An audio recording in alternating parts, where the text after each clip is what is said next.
In a recent video I posted titled Christmas Projects, this little fella right here made an appearance. He's a nutcracker that me and my girlfriend made, and for the past 3 years we've made a nutcracker each year. This is the first one, this is the second one, and this is the most recent one. This was sort of a more traditional one, except he's really tall, and then some of his painted details are pretty funny. And then the second year we made that skiing elf, and you'll see more pictures of him in a second. For this most recent year we made the little ice fisherman. We went through a lot of ideas. That's one of the hardest parts about making the Nutcracker, is just deciding what you're going to what kind of style you're going to make him. We had recently watched Grumpy Old Men, and as most of you will probably know, that ice fishing plays a big role in the first one. And so that was sort of a loose inspiration to get started on him. And he's turned out to be perhaps the most interesting one, but I happen to like them all quite a bit. What got us started making these was 3 years ago. My girlfriend got to talking about liking the Nutcracker play a whole lot because she would go each year with her sister to see the play. She looked up something about the play and found out that there was a man in the area that would makes nutcrackers, and some of them were used in the play and others were photographed to use as stamps and pictures on stamps. So then we kind of came up with the idea to try to make one ourselves, and we did, and this is what came out, this one right here. We went out into the woods and cut down a dead sourwood tree because I figured that would be pretty dry, and it was about yay big in diameter.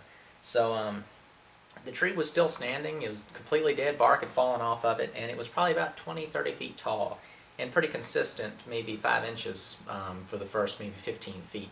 So I didn't tell her at the time, but after we made this, I cut the pieces of wood into several, maybe 6-7 foot long sections, painted the ends red to where I would be able to keep up with them, and kept them. And so each year we've made a new nutcracker for the past 3 years out of the same wood, which is kind of just a fun detail. So I want to go ahead and just cut right into some of the pictures and video of the details of each one of these guys. I'm going to start out on the first nutcracker, which started from this tree, not that tree, but one just like it, and turned my shop into a little nutcracker workshop. Roughed out the tree, section of the tree, and cut a square hole in it using my hollow chisel mortiser you see on the right. It's a shop fox for those who are wondering. Then we just traded back and forth, turning the body and the legs and the arms on the lathe. Don't have any more pictures, so I'm going to cut straight to the finished product here, and which was a combination paint job. Me and my girlfriend, mainly her ideas, but we both worked on it as far as painting it up. You can see his beard there is a little messy from all the nuts he's been eating here lately. There's this sort of Willy Wonka-ish pants, and you'll see his orange socks sticking up out of his boots. And the boots there are just little blocks of wood cut and drilled the hole through one side to where they could shove right up against his legs, and that's just pinned on with a pin nailer on a walnut base. His beard hangs down and covers up the space under the jaw, and as you can see from the inside of his mouth, his teeth have seen a lot of action, and that's a crack there from when I got a little overly confident in its strength. And here's a shot of the back of him showing the lever part, sort of like coattails. Another fun detail is his big tall hat, which is all one part of the body. It's all one piece. And then his big nose, which is carved, painted, glued, and pinned to his face with a pin nailer. Well, year 2 came around, and apparently it turned into a tradition. We had the traditional nutcracker out of our systems and decided to go wild this year. As you can see here, his crazy beard and eyelashes, eyebrows and pretty lips and curly mustache and quite a big collar. It's a little felt collar with little bells on the tips, and it's got a long beard and long fancy arms, Christmas tree suspenders, all kinds of fun details. This one got pretty crazy. And did I mention he had fancy sleeves?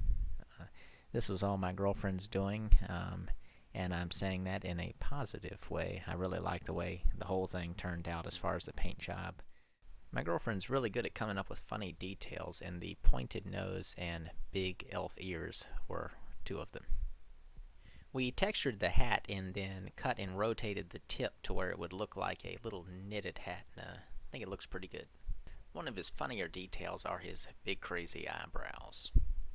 When you paint these things up, you really add in some cool detail, like this little tiny pocket with candy canes, and then this little belt buckle. It's about a ½ inch wide, and we just painted all that detail into it.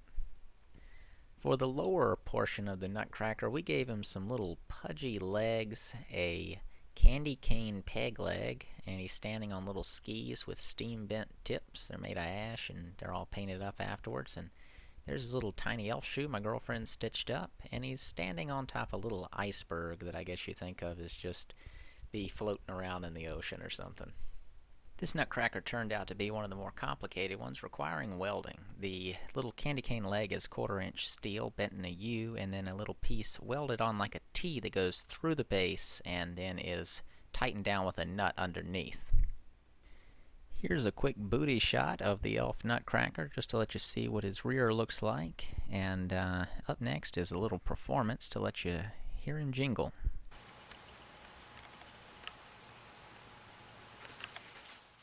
Well, this Christmas, Nutty's buddy got a friend, and he's an ice fisherman. He's standing on a little iceberg with sparkling snow and ice chunks and a bucket of fish and long johns and all kinds of fun stuff. He's even got a little fishing rod.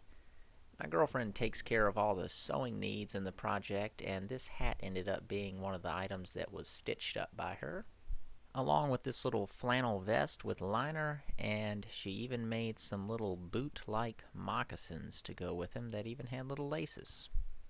And you can't have an ice fisherman without a fishing pole. For that we used some brass and some brass tubing and wire and soldered it right up, and ran a piece of fishing line through the eyes and then down into a little hole in the ice. We hot glued the tip of the line down into the middle of the hole and then poured some epoxy down in there to look like water. And apparently he picked a good location because he has a bucket of fish on ice, and so he's done a pretty good job.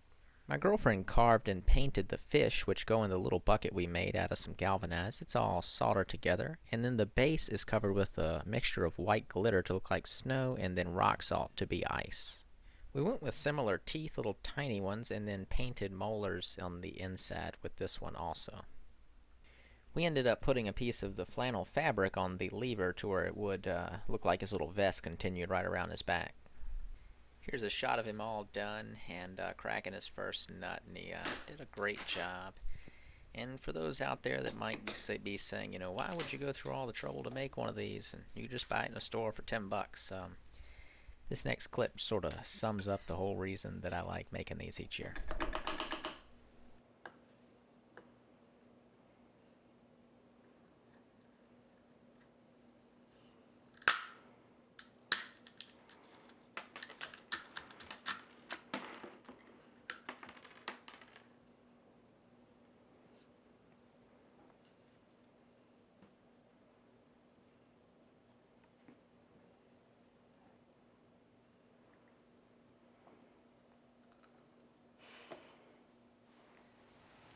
Well, that pretty much wraps up talking about the Nutcrackers. The last thing I guess I would say is this type of activity with a friend or girlfriend or wife or whoever is special to you at different times of the year, I think is a super fun thing to do. And it's kind of this continual thing you get to look forward to and then look back on.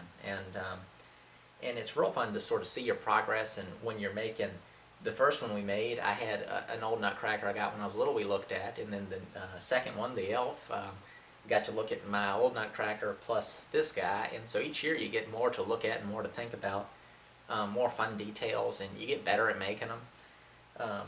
This past year we made this one with no Nutcracker around at all to kind of reference as far as how his jaw works and stuff. It was just sort of doing it all from memory, and it's super fun.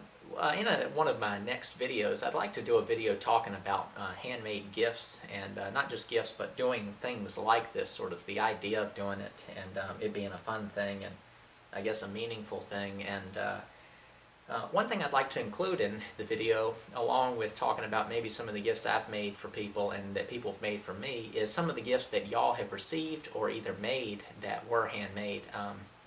I don't have that many subscribers, but I think I might have enough to where I could make this work. And if you have some pictures or raw video clips of projects that you've made, either in process or finished, if you could send those to me. My email is thehomesteadcraftsman@gmail.com, and what I'd like to do is edit those right into the video that I'm going to make. So just some raw pictures, and you could send me some details about it, and I'll kind of narrate over that and talk about it. And as always stated in my videos, if you like the video, please subscribe to my channel if you're new. Leave a comment, give it a thumbs up please, and you can also visit me on Facebook. If you do make it over there, be sure to push the little like button or leave a comment or something like that. Other than that, I'd like to thank you for watching, and I'll see you next time.